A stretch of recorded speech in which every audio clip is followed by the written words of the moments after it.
அமெரிக்காவில் போய் அமெரிக்காவில் இருக்கக்கூடிய இந்தியர்களுக்கு இந்தியாவில் மோடி அரசாங்கம் என்ன செய்து கொண்டிருக்குன்னு அவங்களுக்கு தெரியணும்.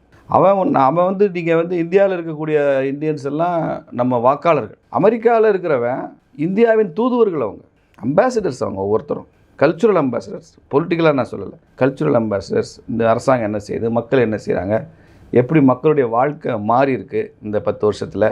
இப்போ டிஜிட்டல் டிரான்சாக்ஷனில் இந்தியா வந்து நீங்கள் அமெரிக்கா மாதிரி வளர்ந்த நாடுகளை விட ட்வைஸ் தி சைனீஸ் நீங்கள் டிஜிட்டல் டிரான்சாக்ஷன். சீனாவோ இந்தியாவோ சீனாவும் அமெரிக்காவும் சேர்ந்தாலும் கூட இந்தியன் டிரான்சாக்ஷன் அளவுக்கு வர முடியாத அளவுக்கு நம்மகிட்ட டிஜிட்டல் டிரான்சாக்ஷன்ஸ் இருக்குது.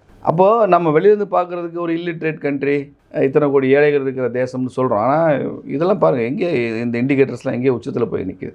இதெல்லாம் யார் சொல்லுவா அவங்களுக்கு? பிரைம் மினிஸ்டர்கிட்ட கேட்குறப்ப அவங்களுக்கு எவ்வளோ பெருமையாக இருக்கும். ஒவ்வொரு அமெரிக்க வாழ் இந்தியனும் அவனுடைய நெய்பர்கிட்ட, அவனுடைய கலீகிட்ட, அவனுடைய மாஸ்டர்ஸ்கிட்ட, அவனுடைய செர்வன்ஸ்கிட்ட இதெல்லாம் ஷேர் பண்ணுவான்ல இந்த விஷயமெல்லாம். அப்போ இது பெருசாக போய் ரீச் ஆகும், அவனுக்கு ப்ரைடு வரும். இந்தியாவில் ஒரு government it's no nonsense government is functioning India, இது எக்ஸலண்ட்டாக வேலை செய்யுது அப்படின்னு அவனுக்கு தெரிய வரும்.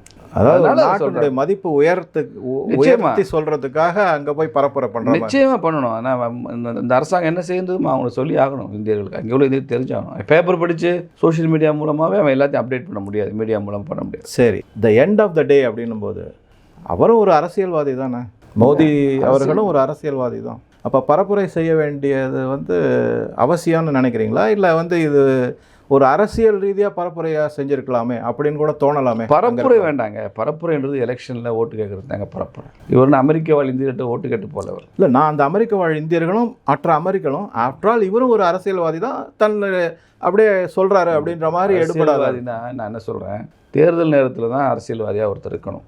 எந்த அரசியல்வாதியாக இருந்தாலும் இப்போ நானே கூட தேர்தல் நேரத்தில் தான் நான் அரசியல்வாதியாக இருக்கணும். தேர்தல் இல்லாத மற்ற சாதாரண நாட்களில் நான் தேசியவாதியாக மட்டும்தான் இருக்கணும்.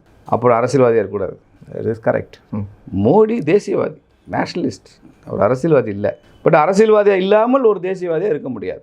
நீங்கள் சயின்டிஸ்டாக இருந்து நேஷ்னலிஸ்டாக இருந்தால் கூட அதுக்கு ஒரு அரசியல் தேவை. இந்தியா வந்து இந்த சயின்ஸ் அண்ட் டெக்னாலஜியில் வந்து உலகத்தையே கான்கவர் பண்ணணும், நாம் ப்ரைம் பொசிஷனுக்கு வரணும் அப்படின்றது பொலிட்டிக்கல் தாட்டு தானே. அந்த தாட் இருக்கும்போது தான் அவர் நல்ல நேஷ்னலிஸ்டாக இருப்பார்.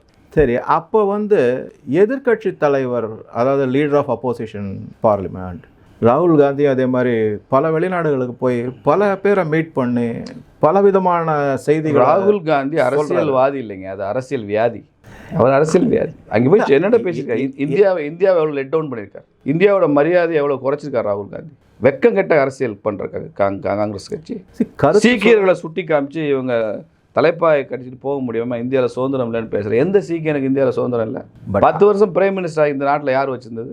யார் சுதந்திரம் இல்லைன்னு சொன்னார்? நான் அதே பார்ட்டி தான். நான் மன்மோகன் சிங் மாதிரி ஒரு சர்தார்ஜியை தான். ஜெயில் சிங் இந்த நாட்டில் ஜனாதிபதியா இல்லையா? சீக்கியர்களை டெல்லியில் 3000 சீக்கியர்களை அவங்க செத்து போனது காரணமாக இருந்தது யார்? எந்த கட்சி? எத்தனை வழக்கு நடக்குது? அதை பற்றி ஏதாவது முழு உண்மை வெளியில் வந்துச்சா? சரி, அந்த வழக்குகள்லாம் இன்னும் முடிவுறாம. சார், இந்த நாட்டில் மத ரீதியாக ஒருத்தர் தன் சொந்த மதத்தை பின்பற்றி வாழ்வதற்கு இந்த இந்தியாவில் என்ன தடை இருக்குன்னு சொல்லுங்கள். இங்கே ஒரு முஸ்லீமாக இருக்கிறதுக்கோ, கிறிஸ்தவனாக இருக்கிறதுக்கோ, சீக்கியனாக இருக்கிறதுக்கோ இந்தியாவில் என்ன பிரச்சனை உங்களுக்கு? உங்களை யார் தடுத்தா? சர்ச்சுக்கு போகக்கூடாதுன்னு மறிச்சிட்டானா பிஜேபிக்காரன்? தொழுகைக்கு போகக்கூடாதுன்னு மறிச்சானா எங்கேயாவது?